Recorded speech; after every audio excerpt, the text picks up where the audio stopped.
Alright, it's Keith, and we're back on the channel, and as you can see, we have another tier list video here. So just before I even get started, just want to say thank you for watching this video. If you're watching, I really appreciate it. Thank you. Just give me the time of your day to just kind of give this small channel a shot here. If you aren't familiar with the tier list, or at least how I do them, I've done a few already on the channel, but essentially I'm going to go through, rank each of these characters based on how I feel that they impact the world around them. So in this video, as you can see by the title, we have Spider-Man villains. So I'm going to rank these villains on how impactful they are to the character of Spider-Man, and a little bit with how iconic they are. Some of them are inevitably going to be higher than the other ones. Try to keep it as little biased as possible, but that can be pretty difficult here sometimes. So yeah, if you enjoyed this video, definitely go ahead and check out some of my other tier lists, or comment down below if you'd like to see anything else. But just to get started right off the bat here, we have our first villain. Now I have some categories also, forgot to mention, starting with amazing at the top. That's the best of the best. Gotta have amazing. Spectacular, your runner up. You're almost in that peak, maybe with a couple more adaptations or a really good comic run, you can reach that amazing status. Villain of the week, you're like the villain that we see just padded throughout in certain comic issues, or you're just like a side boss in a video game, maybe. Not really much of, kind of mainstay. Leave New York, you're bottom of the barrel. Only thing below it is unknown. In case there's a few here who I don't know, I'm going to put them in that category. So that category doesn't really count too much, but unknown. Leave New York means, yeah, you got to go. Like, you're pretty bad. Maybe just the design's not it. Maybe the character itself, or I'm not too familiar with the character. But yeah, let's go ahead and get started. So first up we have here is Anti-Venom. I'm going to go ahead and put you actually as Spectacular. So Anti-Venom is really interesting. One of the more newer characters on this list, just from the looks of it. Of course, is a symbiote character somewhat, based on kind of how you view them. Really good in some of the games, actually.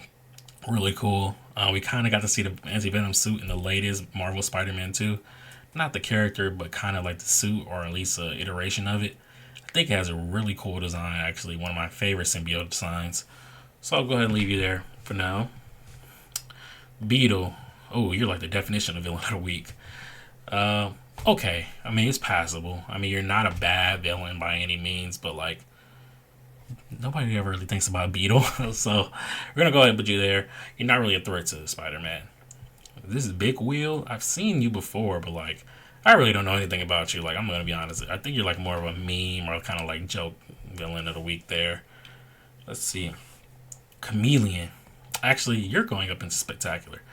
I don't know if that's going to be controversial or not, especially since Chameleon isn't really mainstay in video games or comics right now. You don't really see him, but he's really interesting. I think a villain that can more so play on the aspects of the psychology of Spider-Man. He doesn't really have too many of those. Like, a lot of Spider-Man's villains are more so kind of like just really strong guys, or people that are like on his level physically. But it's rare that we get someone that's actually on the mental side. I mean, sure, Chameleon is a little bit stronger than an average person, but the fact that he can look or sound or be anyone, that's what makes him so cool. You won't even know he's there most of the time. So, Black Cat. Hear me out. In terms of a Spider-Man character, definitely like top tier, like one of the best Spider-Man characters. But in terms of being an actual villain, I'm going to put you in Villain of the Week. Only because 9 times out of 10, you're not even a villain nowadays. Like, you're just the love interest. You're always there on Peter's side. So it's kind of hard to put you in strictly anything higher than that in terms of being a villain. Because like I said, I'm rating these on how much the villain themselves impact the story. So the character is very impactful, but the villain side, whoa, who is that? I'm going to be honest, I can't really tell. I'm going to put you on unknown for now. I don't know who that is. If you know, go ahead and comment down below. Catch me with the speed. Maybe I just can't tell by the picture, or maybe it's just someone I'm not familiar with. Definitely leave a comment down below if you know, or if you have an idea who it could be. Boomerang. Oh my god. I hate Boomerang. Okay? Like, don't get me started. In some of the later Spider-Man comics, he's sort of like his buddy slash villain slash roommate. Like, it's okay then, but he got so annoying. Like, I'm gonna leave a little bit of spoiler out there in case you want to start reading it. But if you've been keeping up with me for a while, you probably know, or if you don't, I'm not really a fan of the current Spider-Man run, and it's kind of sad since he's one of my favorite villains, so one of my favorite heroes of all time. But the current Spider-Man run, I'm not really enjoying. I do love Ultimate Spider-Man. That's really great. Jonathan Hickman is doing really great with that. The Miles Morales comics are pretty good too, but just the traditional Spider-Man runs, not really a fan of, and not really a fan of Boomerang. So he's an older character. Didn't like him then, don't like him now. Oh, we have our first one in the amazing category. Off-Rip Carnage. Possibly my favorite Spider-Man villain of all time. It's really a toss-up between Carnage and two other people that I'm probably going to put on this list with him. But essentially, Carnage is just like, as the name applies, it's pure carnage, pure rage, pure evil, pure wrath. Is one of the most powerful villains in Spider-Man's rogue gallery. And like, if you see Carnage, you know it's gonna go down. Yeah, Carnage is like that guy. I really hope we see some more Carnage in the future.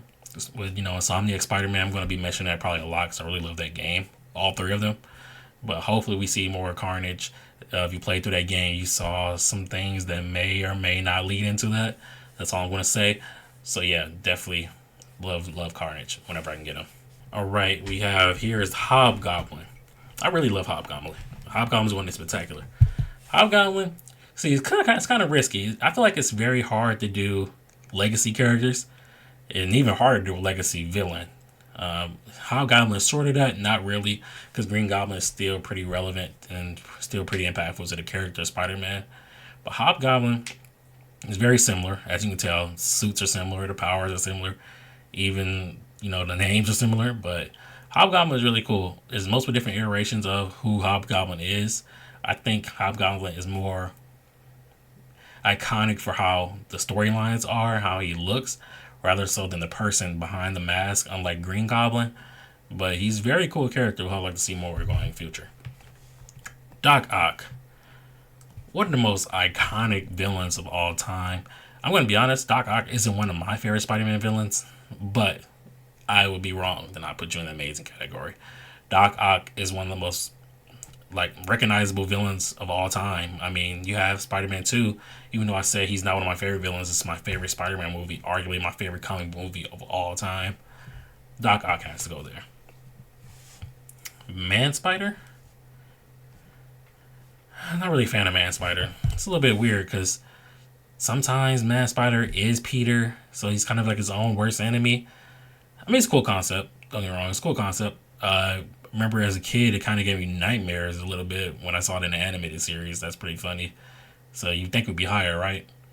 No, it's not. Yeah, we're gonna stick you there. That's all I have to say. Electro. Villain of the week. Now, I know Electro is another really iconic hero, or I'm sorry, villain for Spider-Man, but Electro just doesn't do it for me. There's something missing about the character. I'm gonna be honest. Like, the character has the looks, has the power, even has the backstory. Just doesn't have it though. Like, I don't know what it is. Electro's been done in live action, I guess technically 2 times now, and it's been okay then. Jamie Foxx is a very good actor. First time was pretty bad. Second time was redeemable. But it's just something about the character itself. It just doesn't do it at all. And don't get me started. I don't see the legacy character of Electro, but yeah, it just doesn't do it. Oh, Green Goblin. Remember how I said there's going to be 2 other people up there with Carnage guaranteed? Here's the other one. When you think of Spider-Man villains, the first person you're going to think of is Green Goblin. Green Goblin is the Joker for Spider-Man.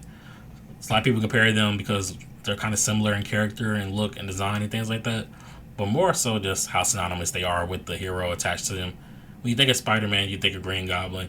It's the enemy that probably put Peter through the most ever. Like, Green Goblin, it's a really iconic story that happened in comics and the movies. He kills Gwen Stacy. He does so much to Peter, and the fact that he's so closely related to Peter, it just makes it even more crazy. Gotta go there. And here we have Hammerhead. Okay. I say villain of the week is what makes Hammerhead more of a villain of the week is I really see Hammerhead as usually either an underling to someone else, or sort of like another just mob antagonist, but never the main one. If that makes sense. Like you'll usually have like Kingpin. He's the main mob guy when it comes to Spider-Man characters.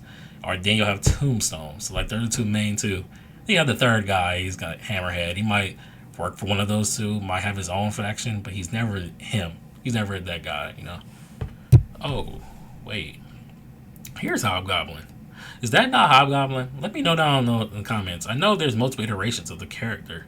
I thought he looked a little bit different, so I'm like, he doesn't have the orange cape. Maybe that's not Hobgoblin. I don't know. Well, everything I said about Hobgoblin still remains the same. I'm going to leave you both there just because I'm not really sure. But yeah, you're going to be there. Not too much to say since I already said it. Hydro Man. Leave New York. I was debating on putting you villain of the week. So you know what? I was thinking, but Hydro Man sucks. He's like a lesser Sandman. Actually, I really like Sandman. But it's like a lesser Sandman. I know the powers are completely different, but the names are similar. The designs are similar. The power use is similar. Like, I just don't like... I don't like Hydro Man. I'm sorry. Maybe I could grow to love him, but... Hey, things are like that sometimes. Let's see. Okay, I thought that was Vermin for a second, but it's not. Who could this be? Somewhat blanking on who this could be, honestly. So I'm just gonna leave it here unknown. I'm not sure. Thought it would be Vermin, but I don't think so. Okay, this is another goblin. Like, I'm not gonna lie, I don't know who this is, but the design sucks. So you're going there off rip. Maybe I'm not a big Spider-Man fan as I thought. Because these next two, I have no idea who they are. This one, I can't even tell. It's like a red weapon, red energy weapon. I can't even tell who that is. I'm sorry. And you, like, I really... Who is this? Definitely an older character by just the model design they use. I didn't actually create these, pinned images here at the bottom, so sorry for that. I just kind of went with the tier that was already there. Figured it'd be more easy that way, but yeah.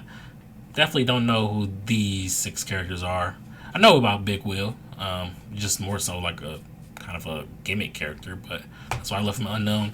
But the other 5, I'm not sure who they are. Kingpin, oh, absolutely.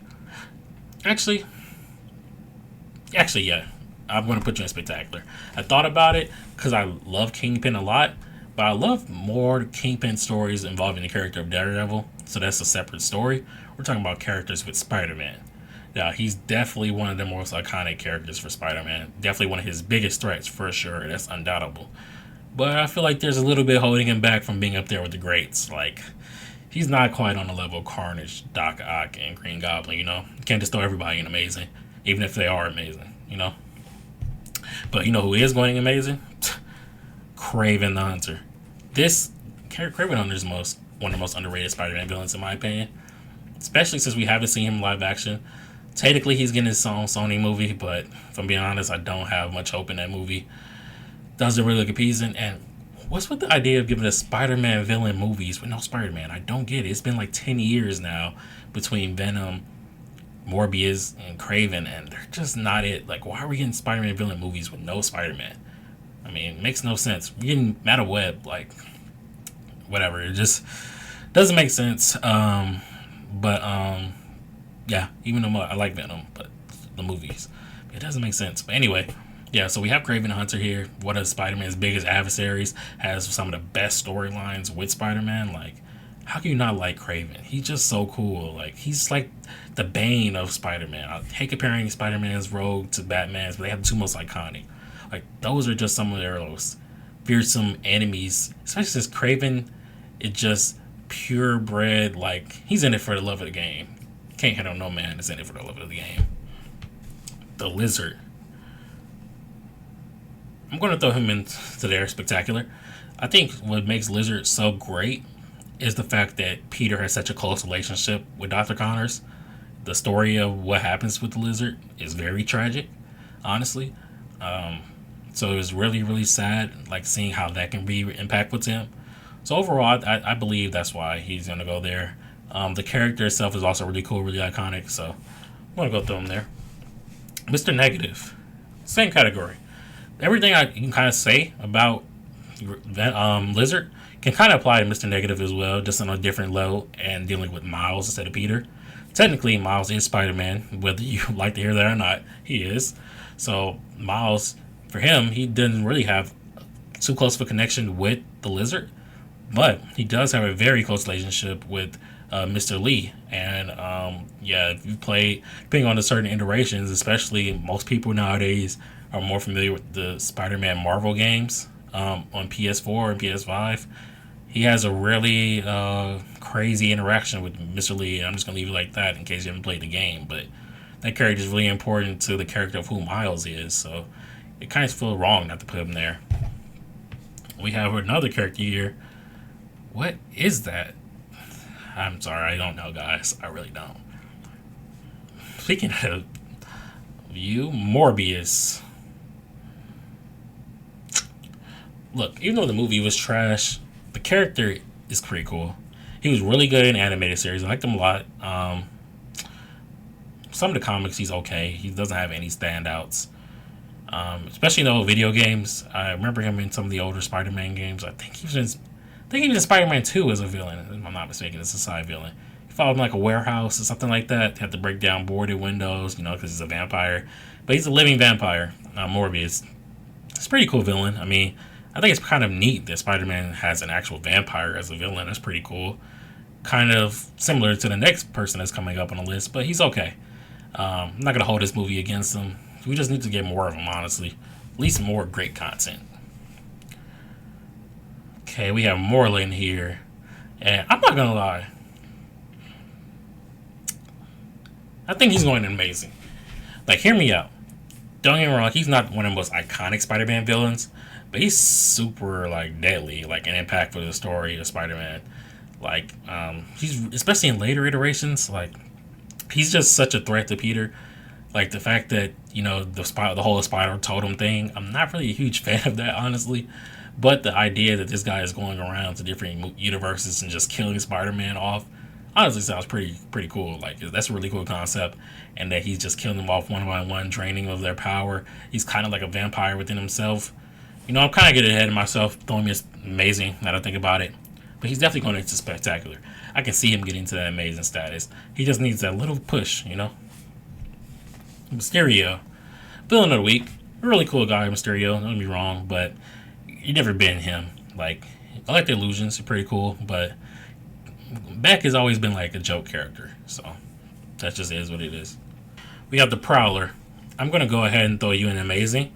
Now, the Prowler is the Green Goblin comparison for Peter. That's what he is for Miles. He's really important to a character in Miles.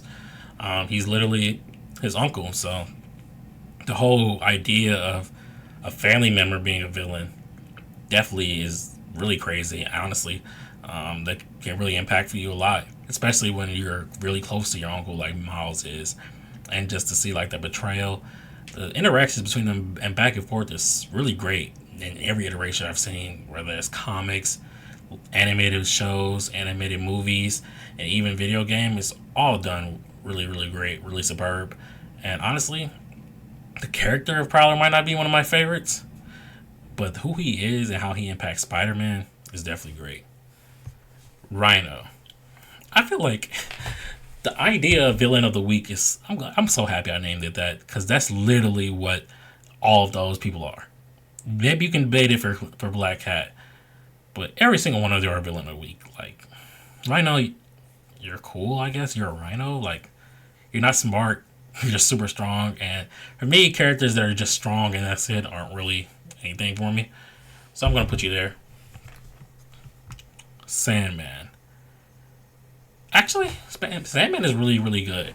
Like, the thing that separates him from the rest of the villain of the week category is just who the character is. The story of Sandman, I think, is really great.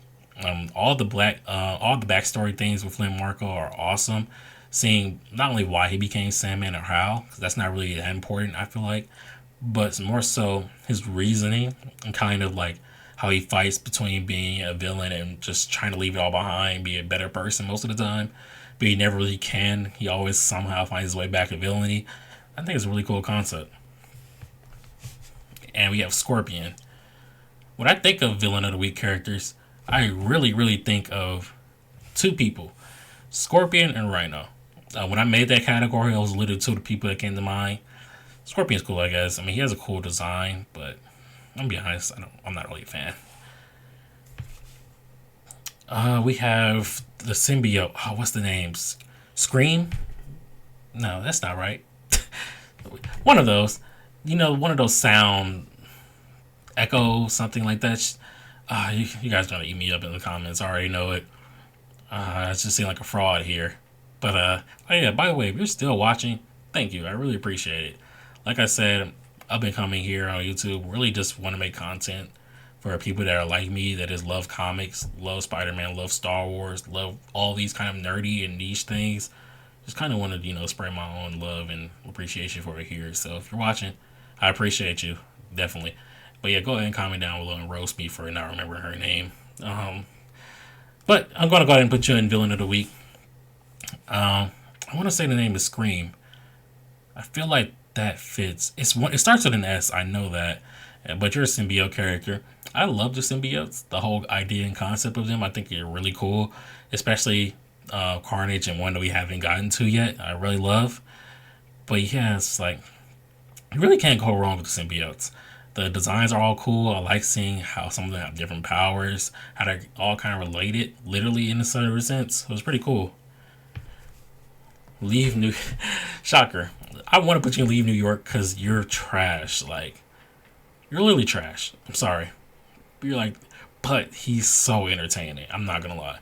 He's literally the idea of Shocker is literally the idea of being funny but bad. Like when I think of like a literal like villain of the week, or like literally like just a funny villain, it's going to be him, because he's not intentionally funny. Don't get me wrong. He tries to be villainous. He tries to be evil. He tries to rob banks. I mean, this guy has some of the most incredible technology on the planet, and his main trade is robbing stores and banks. Like, you can do a lot more with that. You can probably sell that tech and make just as much money, or even more. But that's just the way it is. Okay, we have Silver Sable. I believe it's Silver Sable. Looks like her. Leave New York. I mean, look, I'm not really much of a fan. Wasn't really a fan in the animated show. Wasn't really a fan in that part of the whole Spider-Man game. So yeah, I'm just gonna leave you there. Really not much more to say. Alistair Smite. I'll be honest, he has a cool design, and the animated TV show, he was pretty cool. But I'm gonna go ahead and leave you down here and leave New York. There's a reason we haven't seen this guy in comics recently, or shows, or movies, or games. It's pretty trash. Not gonna lie. The Spot. Okay, Spot is villain of the week, of course. Miles edition. Even Peter, because of course the first thing that comes to mind is Into the Spider-Verse or Across the Spider-Verse, where he's really powerful, really strong. Also really hokey and kind of funny. That's kind of the whole point, is that he's underestimated and becomes like a serious threat. And hopefully if we get this third movie anytime soon, we'll see how much of a threat. But yeah, like he's definitely really cool villain. So gotta give him his spot. No pun intended, or pun intended. Pun intended, yeah. Yeah, give him his spot. Tombstone. Hey, I'm not gonna lie. Tombstone is gonna go up there for me. I put Tombstone up there really because I kind of feel like he's really synonymous with being a gangster or mob character similar to Kingpin. Nah, he's nowhere on the icon level of Kingpin. Kingpin is just really iconic as a character. But I feel like he can get to that point. It's like, I've never met a person who knows of Tombstone and doesn't like the guy. Like, he's one of the most, like, Spectacular Spider-Man, a lot of people will say is the greatest Spider-Man cartoon. I'm one of those people that will say that as well. And he's like the best villain in the show. So if you're the best villain in the best Spider-Man show, you at least got to be top tier, right? Somewhere. So, yeah, he's going to go in the Spectacular category. Literally in the Spectacular Spider-Man. So, yeah. We have Toxin. Toxin is really cool. I believe Toxin is going to make his debut into live action in Venom 3, we'll see. It looks like it. A lot of people are debating on who that character is in the trailer. Also, we have Noel coming in the trailer, which is just announced, which is really cool. But yeah, Toxin is really cool. The kind of offspring of Carnage. So if you're the offspring of Carnage and he's crazy, you know you're crazy. Like you're insane. So he's really really cool. I can't wait to see how he's going to be in this Venom 3 movie if it is him. But past that, Toxin is someone new. He's one of the newer characters on this list. So it's really refreshing. Like I said, I love the symbiote. So whenever I see a symbiote, you know they're going to be pretty high at least. But no one is higher than Venom. I think Venom is the greatest Spider-Man villain of all time, maybe aside from Green Goblin. The only difference is Venom isn't always a villain, like right now in comics, even though he's kind of having a little battle with Spider-Man in, Venom War comics. I would say Venom is really, really a synonymous to Spider-Man. He's kind of like his anti-Spider-Man, like the reverse Flash of Spider-Man is Venom. What makes Venom so iconic is one, the symbiote itself had a relationship with Peter. It really helped impact his life for the better for some cases, but largely for the worse. But it also kind of helped him see like the reason why he's a hero. He had to give up being stronger with the symbiote in order to be more righteous. And not only that, it kind of birthed the symbiote to becoming one of his greatest enemies. Like I said, now Venom is kind of like a hero, but really when you get down to Venom as a villain, really no one better. Next up, oh, this is Vermin. Okay, I'm going to put you in League of New York. I've never really liked Vermin. Never really been a fan. I mean, I feel like Vermin is just kind of like a character that is thrown in whenever you're like, hey, we need another villain for this. Let's just throw in Vermin. Or, hey, we need a villain for the week. Only thing is you're not as good as the rest of the villains of the week. So, I guess you're going to go there towards the bottom. But to finish it all off, we have, I believe, the first villain Spider-Man ever faced. We have the Vulture. And you know what? Spectacular. Vulture gets his hate, surprisingly, from what I've seen, but Vulture is actually a really cool villain. He, depending on the iteration, made his own suit. He has his own ideals and beliefs. He's been old since his debut. Like, the guy just stays at 80 years old. Like, he just doesn't surpass that. But other than that fact, like, he's a really cool character, really interesting, really intriguing. And honestly, I think just has a dope design and pretty sleek design. So now we have our official tier here. And I gotta say, I'm satisfied. Are you satisfied? If so, comment down below. If not, comment down below. Either way, thank you for watching the video. Thank you for making it this far if you did. Like I said earlier, like I said twice, now I'm going to say 3 times. Thanks for watching in on the channel. If you love this video, feel free to check out some of the other ones on the channel. And I'm going to be posting some more again soon, so be on the lookout for that. Otherwise, thank you for watching.